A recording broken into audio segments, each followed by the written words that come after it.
Welcome to genius classes. इस video में हम लोग पढ़ेंगे प्रेजेंट कॉन्टिन्यूअस टेंस का यूजेस। पिछले क्लास में हम लोग प्रेजेंट कॉन्टिन्यूअस टेंस का बेसिक स्ट्रक्चर पढ़ चुके हैं। प्रेजेंट कॉन्टिन्यूअस टेंस मैंने आपको बताया दोस्तों कि प्रेजेंट कॉन्टिन्यूअस, जैसे ही एक वर्ड है कॉन्टिन्यूअस का मतलब ही होता है fourth form of the verb, और प्रेजेंट के लिए एक्सिलरी वर्ब यूज होता है इज, एम एंड आर। तो is am are subject plus is am are plus before plus object plus other word, ये प्रेजेंट कॉन्टिन्यूअस टेंस होता है। Present continuous tense का ये स्ट्रक्चर है।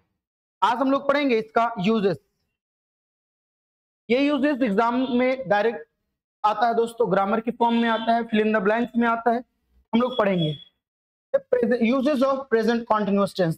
Present continuous means remember the structure, subject plus is MR is MR plus fourth form of the verb plus object. That's it. अब देखिए दोस्तों, rule number first कहता है present continuous tense is used. Present continuous tense का इस्तेमाल किया जाता है फॉर द एक्शन, वैसे काम के लिए, वैसे एक्शन के लिए, वैसे वर्ब के लिए दैट इज गोइंग ऑन, जो जारी है, that is going on at the time of speaking, बोलने के समय। मतलब ऐसा एक्शन जो बोलने के समय जारी है, तो उसे दिखाने के लिए हम लोग प्रेजेंट कॉन्टिन्यूअस टेंस का यूज करते हैं। Subject plus is am are plus before plus object का यूज करते हैं। ठीक है, अब देखें इसके लिए कुछ वर्ड्स है। जैसे एक वर्ड है नाउ।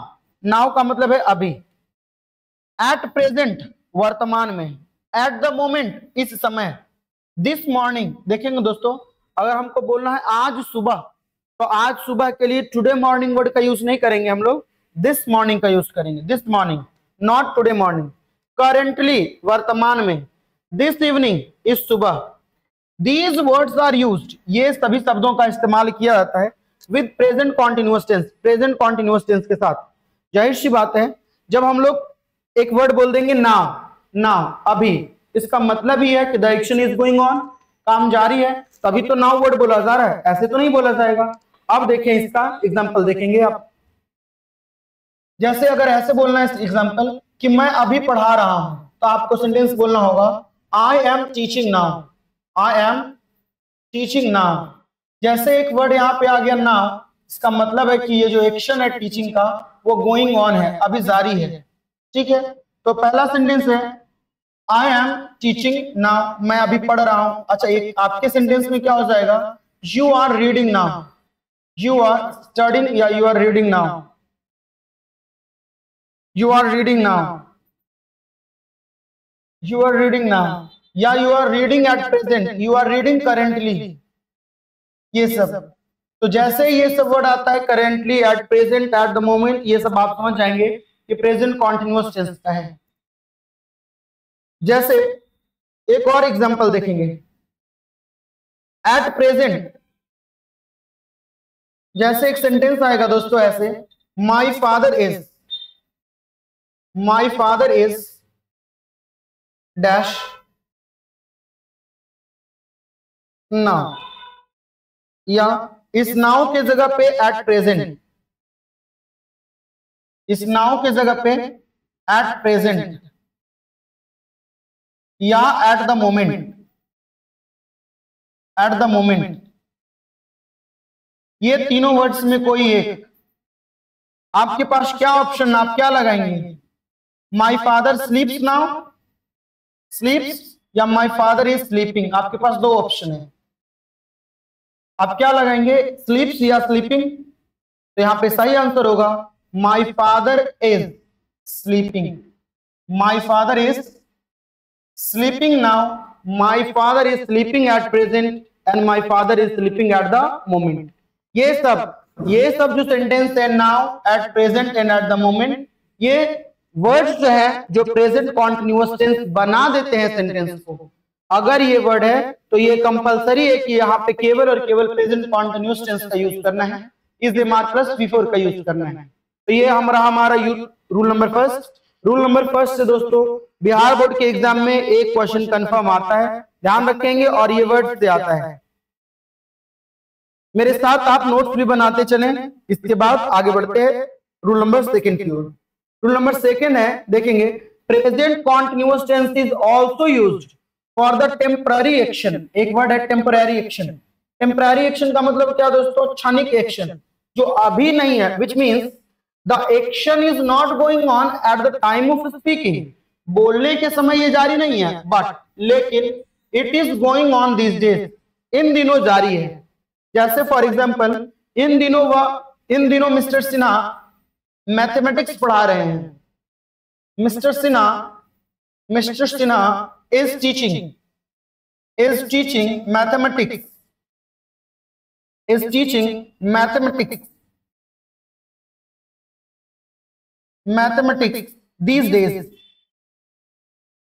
these days। ये सेंटेंस का मतलब क्या हुआ कि मिस्टर सिन्हा इन दिनों गणित पढ़ा रहे हैं। इसका ये मतलब नहीं है कि at the time of speaking he is teaching, no, not at all. इसका मतलब है इन दिनों वो पढ़ा रहे हैं, जरूरी नहीं है eight the time of speaking वो पढ़ा रहे हो। तो एक वर्ड है दीज डेज। इसी तरीके से एक वर्ड होता है now a days. For example, Radha Mumbai में इन दिनों रह रही है, आजकल मुंबई में रह रही है। दीज डेज इन दिनों, नाउ अ डेज आजकल, नाउ अ डेज। देखेंगे, Radha is living in Mumbai, Radha is living in Mumbai these days या नाउ अ डेज, इसका मतलब क्या है? इन दिनों वो रह रही है, eight the time of speaking वो काम हो रहा हो, ऐसा जरूरी नहीं है। ठीक है दोस्तों, तो प्रेजेंट कॉन्टिन्यूअस टेंस का यूज हम लोग इसलिए भी करते हैं टेम्पररी एक्शन को दिखाने के लिए, जो बोलने के समय तो जारी नहीं हो पर इन दिनों ऐसा हो रहा हो। कुछ और एग्जांपल हम लोग लेते हैं दोस्तों, जैसे फॉर एग्जांपल, इन दिनों मैं रामायण पढ़ रहा हूं या महाभारत पढ़ रहा हूं। I am reading the Ramayan,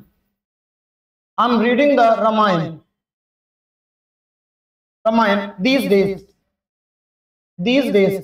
मैं इन दिनों रामायण पढ़ रहा हूं। इसका मतलब ये नहीं कि at the time of speaking I am reading, no, पर इन दिनों मैं पढ़ रहा हूं, ऐसा टेम्पररी एक्शन है ये। ठीक है दोस्तों, इसी तरीके से कई सेंटेंस हो सकता है कि इन दिनों ऐसा हो रहा है। For example, Rakesh is teaching in a private school these days। Rakesh is teaching in a school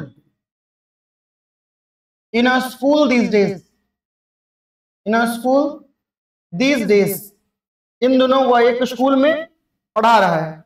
तो ये सब सेंटेंसेस क्या है दोस्तों कि अभी जारी नहीं है बोलने के समय में, लेकिन इन दिनों ऐसा हो रहा है, टेम्पररी एक्शन ये कहलाता है। ये रहा रूल नंबर 2। अब चले रूल नंबर 3 की ओर। रूल नंबर 3 कहता है दोस्तों, present continuous tense is used. Present continuous tense का प्रयोग किया जाता है टू एक्सप्रेस, व्यक्त करने के लिए, to express the fixed programme of the nearest future. Nearest fixed programme, निश्चित योजना, प्रोग्राम और plan, both are right word. Fixed programme या प्लान, कोई निश्चित योजना, कोई निश्चित कार्यक्रम हो, ऑफ नियरेस्ट फ्यूचर, निकट भविष्य का, जो काम होने वाला है। फिर से वही बात, प्रेजेंट कॉन्टिन्यूअस का केवल एक मतलब ये नहीं है कि at the time of speaking होना चाहिए, वो बात नहीं।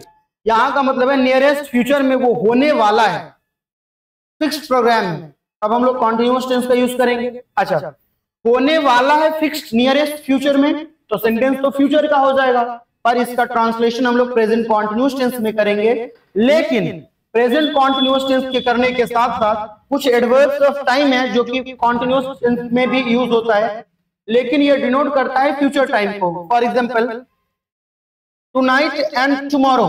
टुमारो का मतलब क्या दोस्तों? कल तो ये टुमारो फ्यूचर को एक्सप्रेस करने के लिए है, पर नियरेस्ट फ्यूचर में अगर हम लोग कोई प्लान, योजना है हमारा और फिक्स्ड प्रोग्राम है, तो हम लोग प्रेजेंट कॉन्टिन्यूअस टेंस में भी इसका यूज कर सकते हैं।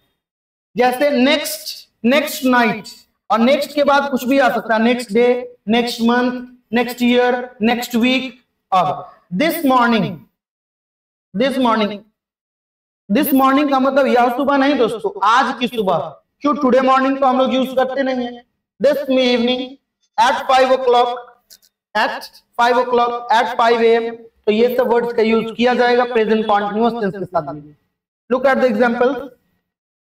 अब जैसे मैं बोलता हूं दोस्तों कि मैं कल दिल्ली जाऊंगा, तो अगर मैं दिल्ली जाऊंगा तो आप ऐसे भी लिख सकते हैं, I shall go to Delhi, I shall go to Delhi tomorrow. ये जाना आपका फिक्स है, पर सेंटेंस यही है, पर एक तरह से देखें बोलने का तरीका कैसे अलग हो जाएगा कि मैं कल दिल्ली जा रहा हूं। अब सेंटेंस का स्ट्रक्चर क्या हो गया? मैं दिल्ली जा रहा हूं, प्रेजेंट कॉन्टिन्यूअस टेंस में, पर बात तो यही है कि मैं कल दिल्ली जाऊंगा। The sentence is still in future continuous, future tense, पर इसका स्ट्रक्चर क्या हो जाएगा दोस्तों कि I am going to Delhi, I am going to Delhi tomorrow.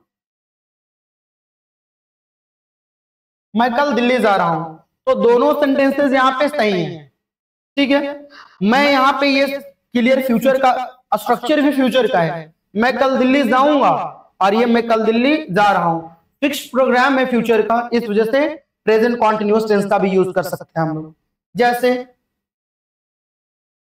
वह, she is coming, she is coming, she is coming here tonight.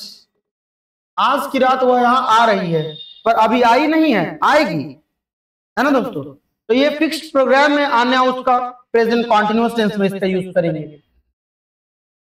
अगर जैसे जैसे एक और मैं बात बता दूं, आई एम बाइंग, मैं खरीद रहा हूं, I am buying a new house, a new house next week, next week, next week, next week, अगले सप्ताह मैं क्या खरीद रहा हूं? एक नया घर खरीद रहा हूं। ये भी सेंटेंस प्रेजेंट कॉन्टिन्यूअस टेंस का है, पर यहाँ पे दिखा रहा है fixed programme of future. Future का कोई फिक्स्ड प्रोग्राम हो, निकट भविष्य का, वो भी नजदीकी में होना चाहिए, तो ये प्रेजेंट कॉन्टिन्यूअस टेंस में इसका यूज होता है। और एडवर्ब्स ऑफ टाइम जो फ्यूचर को दिखाते हैं, सच एज टुनाइट, जैसे कि tonight, tomorrow, next day, next night, next के बाद कुछ भी आ सकता है, next day, next year, next week, next month, this morning, this evening, at 5 o'clock, at 6 o'clock। जैसे एक एट से मैं आपको बता दूं दोस्तों, he is living, he is living for Kolkata, he is living for Kolkata at 5 o'clock, at 5 o'clock, at 5 o'clock। Hindi मतलब क्या हुआ? वह 5 बजे कलकत्ता के लिए रवाना हो रहा है, 5 बजे रवाना हो रहा है। तो ये प्रेजेंट कॉन्टिन्यूअस टेंस का वाक्य है दोस्तों, और नियरेस्ट फ्यूचर इज एक्सप्रेस कर रहा है, नजदीकी का भविष्य वाला बात बता रहा है। अब देखेंगे क्वेश्चन रूल नंबर नेक्स्ट। ये बड़ा सा रूल है दोस्तों, हम लोग धीरे धीरे करके इसको पढ़ेंगे। पहला देखेंगे सम वर्ब्स, कुछ ऐसे क्रियाएं हैं, ऐसी क्रियाएं हैं, do not show progressive action. Progressive action means दोस्तों fourth form of the verb. कुछ ऐसे वर्ब्स हैं जिसका प्रोग्रेसिव एक्शन नहीं होता है। जैसे पहला वर्ब है दोस्तों सच एज, जैसे कि हियर, सुनना, हियर, सुनना। नेक्स्ट है सी, देखना, स्मेल, सूंघना, नोटिस, ध्यान देना, रिकॉग्नाइज, पहचानना, टेस्ट, स्वाद देना। अब अपीयर, प्रकट होना, सीम, प्रतीत होना, लुक, देखना, लव, प्रेम करना, हेट, नफरत करना, अभॉर, नफरत करना ही इसका अभॉर का मतलब होगा दोस्तों घृणा करना, घृणा करना। डिस्पाइज, डिस्पाइज का मतलब भी घृणा करना। लाइक, पसंद करना, डिसलाइक, नापसंद करना। ठीक है दोस्तों, नेक्स्ट देखेंगे होप, आशा करना। इसका मतलब क्या है? इसका प्रोग्रेसिव फॉर्म नहीं होता है, होप होता है पर होपिंग इसका नहीं होगा, फोर्थ फॉर्म नहीं होगा, होपिंग नहीं होगा। डाउट, संदेह करना, शक करना, डाउटिंग नहीं होगा। एडमिट, एडमिटिंग नहीं होगा। एक्सेप्टिंग, नहीं होगा। एक्सेप्ट का मतलब है स्वीकार करना, और एडमिट का मतलब है भर्ती करना, एक्सेप्ट करना। रिफ्यूज, रिफ्यूज का मतलब है दोस्तों इनकार करना, रिजेक्ट करना। डिनाई, तो डिनाई तो होगा पर डिनाइंग नहीं होगा। प्रेफर, प्रेफर का मतलब क्या होता है दोस्तों, ध्यान रखेंगे, प्रेफर के साथ प्रीपोजिशन लगाएंगे टू। प्रेफर का मतलब होता है दोस्तों क्या, वरीयता देना, वरीयता देना। मतलब दो चीज है वहां पे, दो चीज है ए और बी, दो ऑप्शन है। What will you prefer, I will prefer A to B, मैं ए के बजाय बी को, मतलब बी के बजाय ए को प्रेफर करूंगा, वरीयता दूंगा। अगर आप ये चुनते हैं तो बोला जाता क्या, you will prefer B to A. ठीक है, तो ये प्रीफर का मतलब क्या है, वरीयता देना। अब आगे देखेंगे, इसका यूज भी सिखाएंगे आपको दोस्तों, प्रेफर। अब एक देखेंगे सैटिस्फाई। सैटिस्फाई का मतलब होता है दोस्तों संतुष्टि। सैटिस्फाई का मतलब क्या है, संतुष्टि। सैटिस्फाई। अब सैटिस्फाई के बाद अगला वर्ब देखें, वांट, चाहना। पर वांट का मतलब चाहना तो है, ठीक बात है, पर इसका वांटिंग नहीं होगा, फोर्थ फॉर्म होता ही नहीं है ये सब वर्ब का। विश, शुभकामनाएं देना, विशिंग नहीं। अब डिजायर, इच्छा होना, तो डिजायरिंग नहीं। प्लीज, खुश होना, तो प्लीजिंग नहीं। डिसप्लीज, तो डिसप्लीजिंग नहीं, नाखुश होना, है ना। रिमेंबर, याद करना, रिमेंबरिंग नहीं। फॉरगेट, भूलना, फॉरगेटिंग नहीं। बिलीव, विश्वास करना, बिलीविंग नहीं। नो, जानना, तो नोइंग नहीं होगा इसका। ट्रस्ट, विश्वास करना, ट्रस्टिंग नहीं होगा। ओन मतलब अपनाना, खुद का होना, ओनिंग नहीं होगा। ऐसा एक पजेस भी होता है दोस्तों, पजेस का भी पजेसिंग नहीं होगा। हैव का मतलब होगा रखना। I am having a car, गलत हो जाएगा, वहां पे लिखना होगा आई हैव अ कार। अच्छा, इक्वल का मतलब होता है बराबर करना, और कॉस्ट का मतलब कीमत, नीड का मतलब जरूरत होना, डेयर का मतलब साहस करना। ये सबका चौथा फॉर्म नहीं होता है। एक बात समझे, इसका चौथा फॉर्म तो नहीं होता है, लेकिन अगर सेंटेंस प्रेजेंट कॉन्टिन्यूअस टेंस में रहेगा। अच्छा, एक वर्ब छूट गया, वो नो। नो का मतलब है जानना, नो का भी नहीं होता है, नो जानना। बहुत सारे वर्ड्स है दोस्तों, पर आपको बस इतना ही याद रखना, इससे ज्यादा नहीं याद रखना, ठीक है। तो बहुत सारा वर्ड है, मतलब अगर इससे कॉन्टिन्यूअस टेंस में सेंटेंस आ जाए फिर क्या करेंगे। जैसे अगर हमको बोलना रहे कि राधा मुझसे प्यार कर रही है, फिर क्या होगा, राधा इज लविंग मी, हमको तो लिखना पड़ेगा राधा इज लविंग मी, तभी तो कॉन्टिन्यूअस बनेगा, लविंग मी। पर यहाँ पे प्रॉब्लम ये है कि प्रेजेंट कॉन्टिन्यूअस टेंस में लविंग वर्ड का यूज ही नहीं होता है, लविंग नहीं होता है, लव का फोर्थ फॉर्म बनता ही नहीं है दोस्तों। तो जब फोर्थ फॉर्म नहीं बनता है, प्रेजेंट कॉन्टिन्यूअस टेंस नहीं हो सकता है, तो सेंटेंस को हम लोग सिंपल प्रेजेंट टेंस में रखेंगे। राधा मुझसे प्यार कर रही है, ये सेंटेंस के बजाय हमको लिखना पड़ेगा राधा मुझसे प्यार करती है, Radha loves me, Radha loves me. ये सेंटेंस सही होगा, ये गलत हो जाएगा, ठीक। ऐसे ही सेंटेंस है, वह मुझे अच्छे से जान रही है, तो आप ऐसे अगर बना देंगे, she is knowing me very well, she is knowing me very well, very well. तो आप देखिए दोस्तों, सेंटेंस गलत हो गया, क्यों, नो का फोर्थ फॉर्म नहीं होगा, नोइंग हो ही नहीं सकता है, इसका केवल और केवल एक ही सेंटेंस होगा, वह मुझे अच्छे से जानती है। शी नोज मी, वर्ब का पांचवा फॉर्म सी के साथ, she knows me very well का यूज करना पड़ेगा। She knows me very well, वह मुझे अच्छे से जानती है। तो ये प्रेजेंट कॉन्टिन्यूअस टेंस में ऐसे। अगर एक वर्ड रहेगा दोस्तों रिकॉग्नाइज, रिकॉग्नाइज, रिकॉग्नाइज, रिकॉग्नाइज का मतलब ये होता है पहचानना, रिकॉग्नाइज का मतलब पहचानना, रिकॉग्नाइज का मतलब है पहचानना। तो पहचानना का भी फोर्थ फॉर्म नहीं होगा, रिकॉग्नाइजिंग अगर लिख देंगे तो सेंटेंस हो जाएगा आपका गलत, ठीक है दोस्तों। जैसे मैं आपको पहचान रहा हूं, तो क्या लिखेंगे, आई एम रिकॉग्नाइजिंग यू, नहीं, मैं आपको पहचान रहा हूं, ऐसा कोई सेंटेंस ही नहीं बन सकता है। सेंटेंस बनेगा मैं आपको पहचानता हूं, कॉन्टिन्यूअस टेंस में, I recognise you, I recognise you, ऐसा सेंटेंस सही होगा। आई एम रिकॉग्नाइजिंग यू कर देंगे तो सेंटेंस हो जाएगा आपका गलत। तो रिकॉग्नाइज का मतलब होता है पहचानना, इसका चौथा फॉर्म नहीं होता है। अच्छा, कुछ और वर्ब्स हैं दोस्तों जिससे भी आप कहें तो आप देख सकते हैं। जैसे कुछ ऐसे वर्ड है जिसको स्पेशल हम लोग मतलब डिस्कस करने वाले हैं, पर कुछ कुछ वर्ड ऐसा आप देख ले यहाँ पे, वांटिंग, मैं एक घर खरीदना चाह रहा हूं कि चाहता हूं।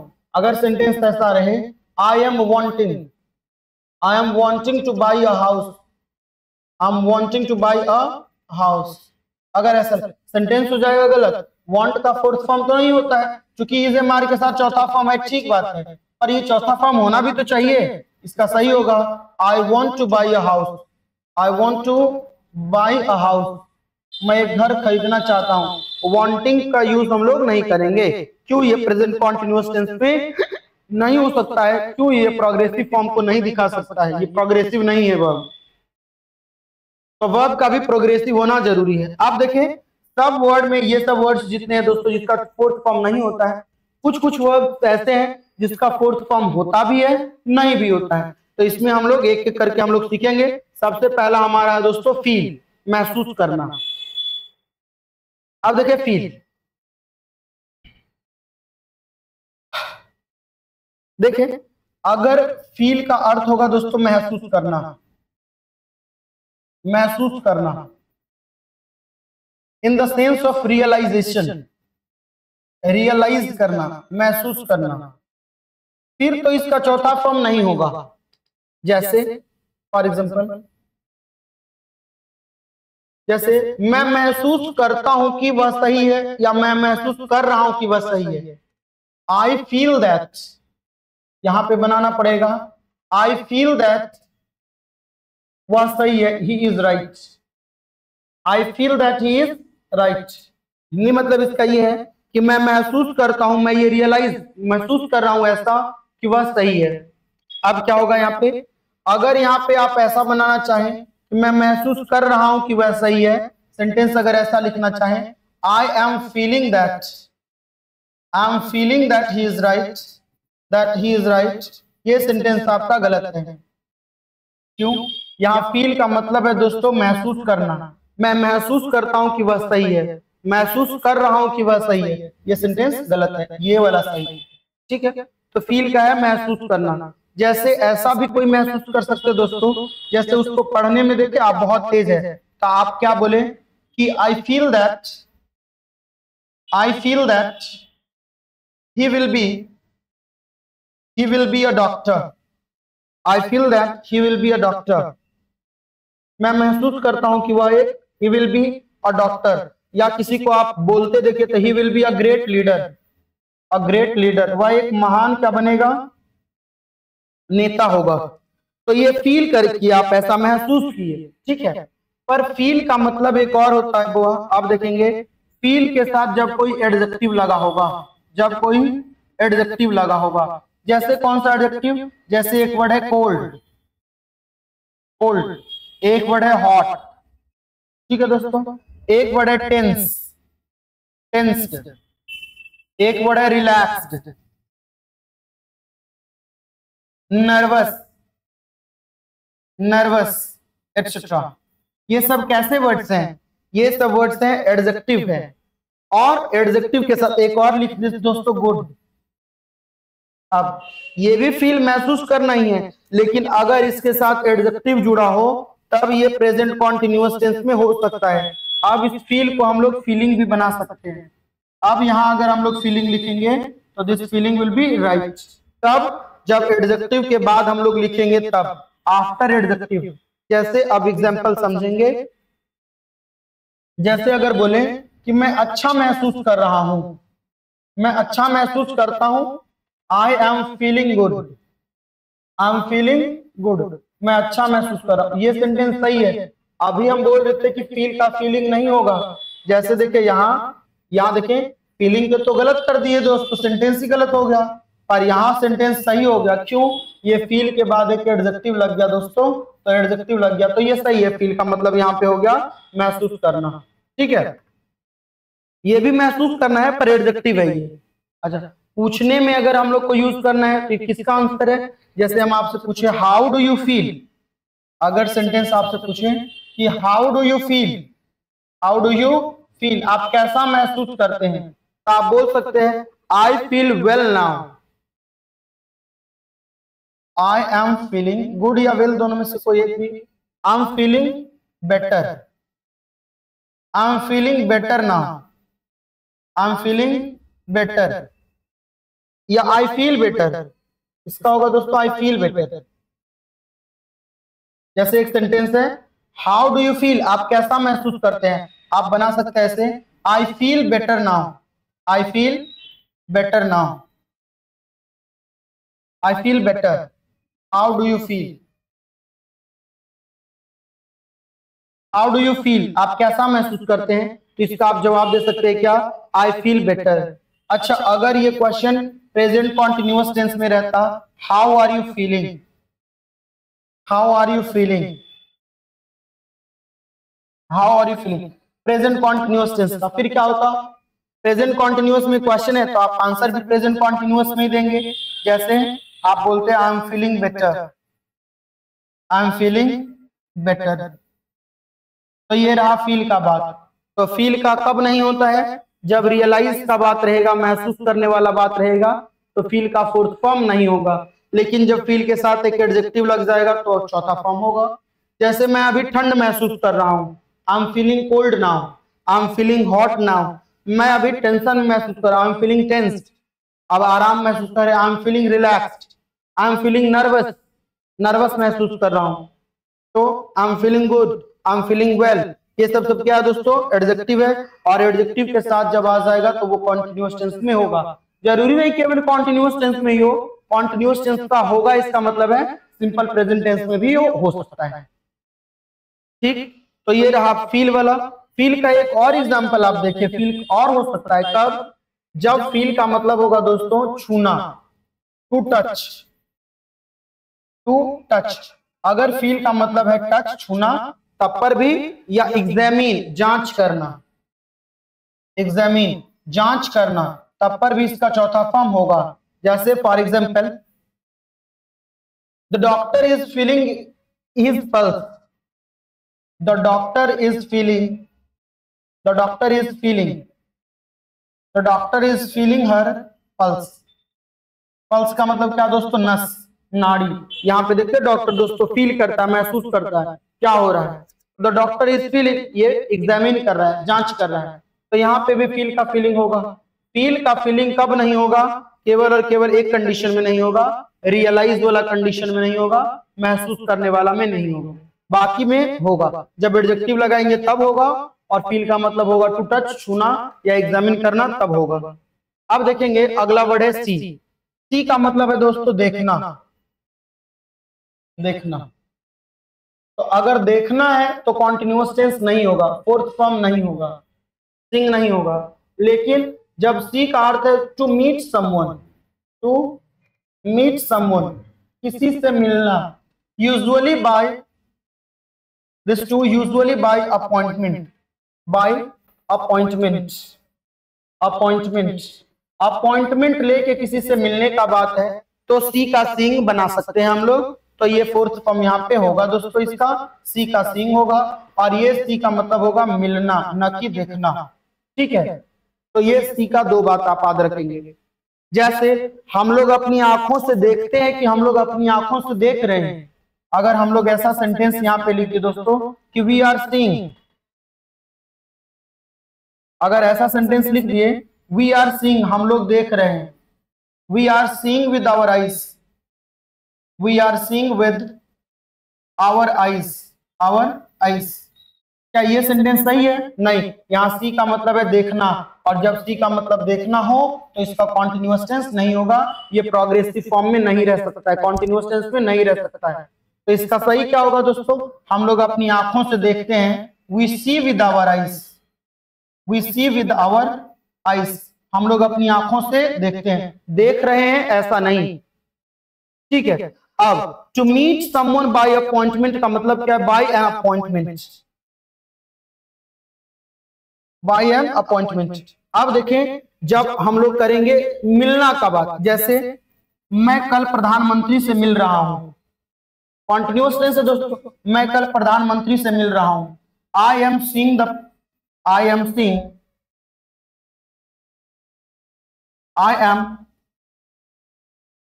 I am seeing the prime minister tomorrow, tomorrow। मैं कल प्रधानमंत्री से मिल रहा हूं। यहां पर ये जो सीइंग वर्ड है, यहां पे ध्यान रखिए, ये जो सीइंग वर्ड है, ये सीइंग का मतलब देखना नहीं है दोस्तों, ये सीइंग का मतलब है मिलना।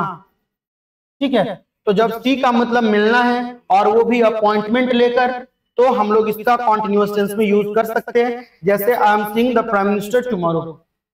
ठीक है, तो ये सी का मतलब हुआ मिलना वाला। अब देखेंगे एक वर्ड है दोस्तों हियर। हियर में भी कॉन्सेप्ट अलग अलग है। हियर का एक वर्ड है सुनना। सुनना,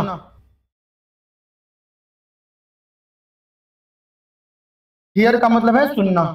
तो जब इसका मतलब है सुनना, तो इसका फोर्थ फॉर्म नहीं होगा, बिल्कुल भी नहीं होगा। लेकिन जब इसका अर्थ है दोस्तों सुनवाई करना, सुनवाई करना, तब इसका फोर्थ फॉर्म होगा। अब इसका फोर्थ फॉर्म होगा, जैसे वो एक सेंटेंस अगर लिखना है, he is not hearing, he is not hearing, अगर ऐसा सेंटेंस लिखे, वह नहीं सुन रहा है, इज नॉट हियरिंग, वह नहीं सुन रहा है, सेंटेंस क्या हो जाएगा दोस्तों, गलत हो जाएगा। ही इज नॉट हियरिंग ऐसा नहीं, ही डज नॉट हियर, हम लोग को बोलना है वह नहीं सुनता है, ही डज नॉट हियर। क्यों? ये हियर का मतलब है सुनना, और हियर एक ऐसा वर्ड है जो जिसका प्रोग्रेसिव फॉर्म हो ही नहीं सकता है, कॉन्टिन्यूअस टेंस नहीं हो सकता है। ठीक है, अगर ऐसा लिखता कि we are hearing with our ears, हम लोग अपनी कानों से सुन रहे हैं, we are hearing, we are hearing you, ऐसा हम लोग आपको सुन रहे हैं, ये सेंटेंस भी गलत है। सुनना कॉन्टिन्यूअस टेंस में नहीं हो सकता है, हम लोग ऐसे लिखेंगे वी हियर यू, हम लोग आपको सुनते हैं, वी हियर यू, सेंटेंस ये सही है। अच्छा, सुनवाई करना क्या होता है दोस्तों? जज जो होता है दोस्तों वो केस का सुनवाई करता है, जज जो होता है वो केस का सुनवाई करता है। तो यहाँ पे आप कॉन्टिन्यूअस टेंस का यूज कर सकते हैं, जैसे फॉर एग्जांपल द जज is hearing this case, the जज इज हियरिंग, द जज is hearing this case, hearing this case,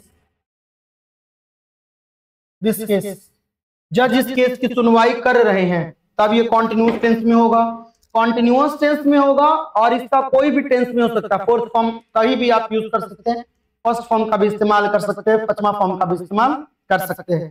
fourth form का मतलब ये होगा, इसका मतलब ये नहीं है दोस्तों इसका पहला फॉर्म नहीं होगा या पांचवा फॉर्म नहीं होगा, केवल और केवल फोर्थ फॉर्म होगा, इसका मतलब सभी फॉर्म होगा। फोर्थ फॉर्म नहीं होगा इसका मतलब बाकी सब तो फॉर्म होगा, पर फोर्थ फॉर्म नहीं होगा, का ये मीनिंग है।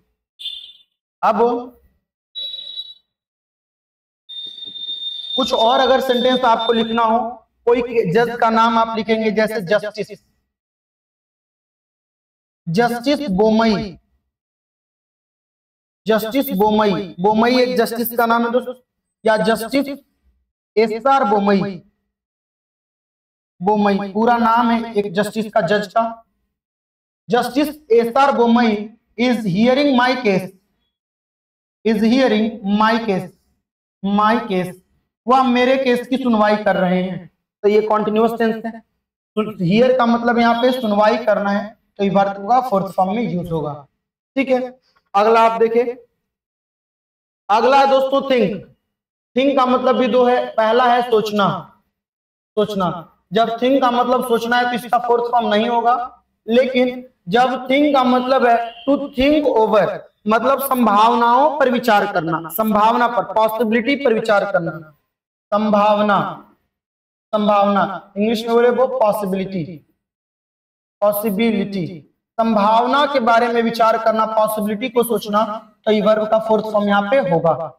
जब थिंक का थिंकिंग हम लोग बना सकते हैं, जैसे मैं सोचता हूं कि वह सही है, या मैं सोच रहा हूं, ऐसे बोले आई am thinking that, I am thinking that, मैं सोच रहा हूं कि, I am thinking that he is right, he is right, मैं सोच रहा हूं कि वह सही है, ये सेंटेंस है दोस्तों गलत।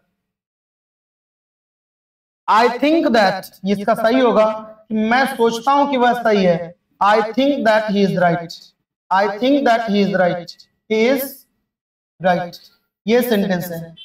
तो ये सेंटेंस में हम लोग कैसे लिखेंगे? थिंक का मतलब डायरेक्ट सोचना है, लेकिन संभावना पर विचार करना, अब आपके पास दो ऑप्शन है, क्या करें क्या नहीं करें, जाएं नहीं जाएं, खाना खाए नहीं खाए, तब आप वहां पे लिखेंगे थिंकिंग। जैसे एक एग्जांपल आप देखिए दोस्तों, जैसे एक एग्जांपल आपके सामने रखते हैं कि I am thinking to go to my home. I am thinking, मैं अपने घर जाने की संभावनाओं पर विचार कर रहा हूं, सोच रहा हूं घर जाऊं या ना जाऊं। I am thinking, I am thinking, I am thinking to go to my home, go to my home. I am thinking to go to my home, मैं अपने घर जाने की संभावनाओं पर विचार कर रहा हूं। जैसे आप कुछ खेलते हैं, कार्ड्स खेलते हैं, पत्ता खेलते हैं, तो देखिए लिखेगा वहां पे थिंकिंग, मतलब वो सोच रहा है क्या चलूं, अब अगला चाल क्या है, मूव क्या है, ठीक है। तो वहां पे थिंकिंग वर्ड का यूज करते हैं हम लोग, ये नहीं कि थिंक। वहां पे थिंकिंग भी हो सकता है, थिंक भी हो सकता है, कुछ भी हो सकता है। अगर संभावनाओं पर विचार करना, संभावनाओं पर विचार करना पूरा लिखेंगे, संभावनाओं पर विचार करना, संभावना पर विचार करना, विचार करना, तो ये थिंकिंग हो सकता है, ठीक है। अगला देखेंगे, अगला है अपीयर। जब अपीयर का मतलब होगा दोस्तों प्रकट होना, अपीयर का मतलब होगा, पहला देखेंगे, अपीयर का मतलब होगा मालूम पड़ना, मालूम पड़ना। तो ये वर्ब का फोर्थ फॉर्म में नहीं होगा, लेकिन अपीयर का जब मतलब होगा प्रकट होना, प्रकट होना या सामने आना, सामने आना। और अपीयर का एक और अर्थ है दोस्तों प्रकाशित होना, प्रकाशित होना, प्रकट होना या सामने आना। To come before, to come before the public, to come before the public, public के सामने आना। तो इसमें फोर्थ फॉर्म होगा अपीयर का, अपीयरिंग बन सकता है। प्रकाशित होना को इंग्लिश में कहते हैं वो दोस्तों टू पब्लिश, पब्लिश प्रकाशित होना। तो प्रकाशित होना में भी चौथा फॉर्म हो सकता है, हो सकता है नहीं होगा ही।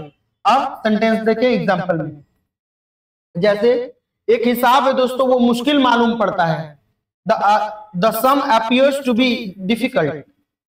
हिसाब है वो मालूम पड़ता है, द सम अपीयर्स, यहाँ पे अपीयरिंग वर्ड का यूज नहीं करेंगे, यहाँ पे अपीयर्स वर्ड ही सही होगा।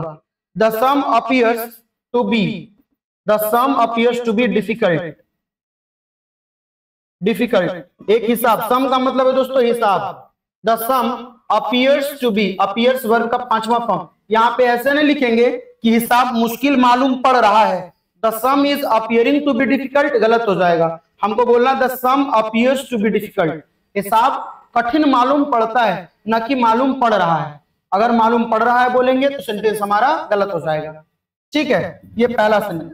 दूसरा सेंटेंस देखें, तो मालूम पड़ना, जैसे मुझे ऐसा प्रतीत होता है कि, it appears to me that, मुझे ऐसा मालूम होता है कि, क्या लिखेंगे, it appears to me that, it appears to me that, मुझे ऐसा मालूम पड़ता है कि ही इज राइट, मुझे ऐसा मालूम पड़ता है कि वह सही है, ये बात है। या कुछ भी सेंटेंस रहेगा दोस्तों मालूम पड़ना के अर्थ में, तो वर्ब का फोर्थ फॉर्म नहीं होगा, वहां पे इट के साथ अपीयर्स लगाएंगे। ऐसा नहीं लिखेंगे it is appearing to me, मुझे ऐसा प्रतीत हो रहा है, सेंटेंस गलत हो जाएगा, ठीक है। पर प्रकट होना, सामने आना, प्रकाशित होना के अर्थ में हम लोग चौथा फॉर्म का यूज कर देंगे। जैसे चंद्रमा आकाश में प्रकट हो रही है, तो वहां पे ऐसे यूज कर सकते हैं हम लोग, द मून इज अपीयरिंग, सामने आ रहा है ना दोस्तों, तो कम बिफोर द पब्लिक, लोगों के सामने आ रहा है, तो यहाँ पे अपीयर का अपीयरिंग हो सकता है। The moon is appearing in the sky, in the sky, in the sky. अच्छा, कुछ और अगर लिखेंगे कि लोगों के सामने आना, जैसे he is appearing, he is appearing at the stage, he is appearing, APEAR, he is appearing,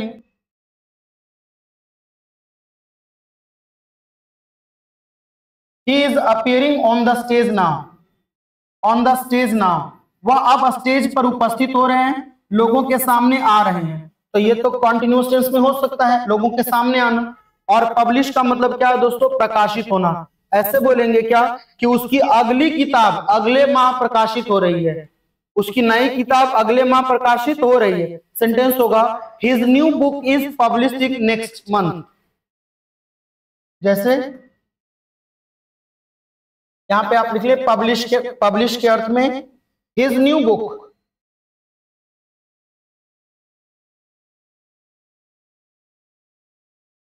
his new book is appearing, his new book is appearing, उसकी नई किताब प्रकाशित हो रही है। his new book is appearing next week या next month, उसकी अगले किताब जो नई किताब है his new book उसकी अगली किताब अगले माह प्रकाशित हो रही है। तो ये अपीयर का मतलब क्या है दोस्तों, प्रकाशित होना। तो प्रकाशित होना में फोर्थ फॉर्म होगा। अब देखिए एक वर्ड है स्मेल, स्मेल का मतलब है दोस्तों सूंघना, स्मेल का मतलब है सूंघना। इसका दो मतलब होगा। पहला स्मेल का मतलब पहला होगा महकना, महकना। अगर स्मेल का मतलब महकना है तो ये फोर्थ फॉर्म में नहीं होगा। लेकिन स्मेल का मतलब है दोस्तों अगर सूंघना, सूंघना, टू स्निफ, टू स्निफ, सूंघना, तो इसका फोर्थ फॉर्म होगा। जैसे अगर हमको ऐसे बोलना है कि गुलाब मीठा महकता है, अच्छा महकता है, ऐसे लिखेंगे रोज स्मेल्स, महकता है, उसमें स्मेलिंग नहीं लगाएंगे। रोज स्मेल्स स्वीट, रोज स्मेल्स स्वीट, गुलाब मीठा महकता है, ऐसा नहीं लिखेंगे हम लोग कि रोज इज स्मेलिंग स्वीट, नहीं। पर वह फूल सूंघ रहा है, तब यहाँ पे कॉन्टिन्यूअस टेंस हो जाएगा he is smelling a flower, he is smelling a flower, smelling a flower, वह एक फूल सूंघ रहा है, तो इसका कॉन्टिन्यूअस टेंस होगा, चौथा फॉर्म बन जाएगा is smelling a flower, smelling a flower। अब देखेंगे एक और है दोस्तों, वो हम लोग पढ़ लेते हैं, उसके बाद आगे हम लोग का क्लास बंद होगा। ये है दोस्तों टेस्ट। टेस्ट का मतलब होता है स्वाद देना, पहला है स्वाद देना, स्वाद देना, और दूसरा टेस्ट का मतलब हुआ स्वाद का जांच करना, स्वाद का जांच करना, जांच करना। अगर स्वाद देना है तो इसका फोर्थ फॉर्म नहीं होगा, लेकिन स्वाद का जांच करना होगा तो फोर्थ फॉर्म इसका होगा, समझे। जैसे क्या होगा दोस्तों कि गुलाब मीठा लगता है, मीठा स्वाद देता है, गुलाब जामुन, तो ऐसे लिखेंगे गुलाब जामुन, गुलाब जामुन टेस्ट स्वीट या टेस्ट स्वीट, हम लोग लिखेंगे gulab jamun test sweet, TASTES, स्वाद देता है, टेस्ट स्वीट। ऐसा बोलेंगे कि स्वाद मीठा दे रहा है, ये गलत हो जाएगा दोस्तों। ये नेचर प्रकृति को दिखाते हैं, तो प्रकृति कॉन्टिन्यूअस टेंस में नहीं हो सकती है। जैसे चीनी मीठी लगती है कि मीठी लग रही है, जाहिर सी बात है दोस्तों, शुगर है तो शुगर तो मीठी ही लगेगी। शुगर इज टेस्टिंग स्वीट गलत होगा, sugar test sweet, sugar TASTES test sweet, मीठा लगता है ना दोस्तों। कर्ड, कर्ड दही जो है वो खट्टा स्वाद देता है, तो कैसे लिखेंगे कर्ड टेस्ट सावर, खट्टा लगता है, लेकिन स्वाद का जांच करना होगा तो जैसे हम लोग कॉन्टिन्यूअस टेंस का यूज कर सकते हैं। जैसे he is testing, he is testing, he is testing का ऐसा तो मतलब नहीं होगा दोस्तों कि वह स्वाद दे रहा है, नहीं, वह स्वाद का जांच कर रहा है, चेक कर रहा है, टेस्ट करके देख रहा है। नहीं बहुत कुछ बनता है तो हम लोग क्या करते हैं, लाओ टेस्ट करके देखते हैं कैसा लग रहा है। तो यहाँ पे क्या होगा, ही इज टेस्टिंग, वह स्वाद का जांच कर रहा है, he is testing biryani, is testing biryani, वह बिरयानी के स्वाद का जांच कर रहा है कि बिरयानी बना कैसा है, ठीक लग रहा है कि नहीं। तो ये रहा टेस्ट। अब देखिए लुक, ये अंतिम है दोस्तों। लुक का मतलब है दोस्तों दिखना, दिखना, निगाह डालना, तो इसका फोर्थ फॉर्म नहीं होगा। लुकिंग हम लोग नहीं लगाएंगे।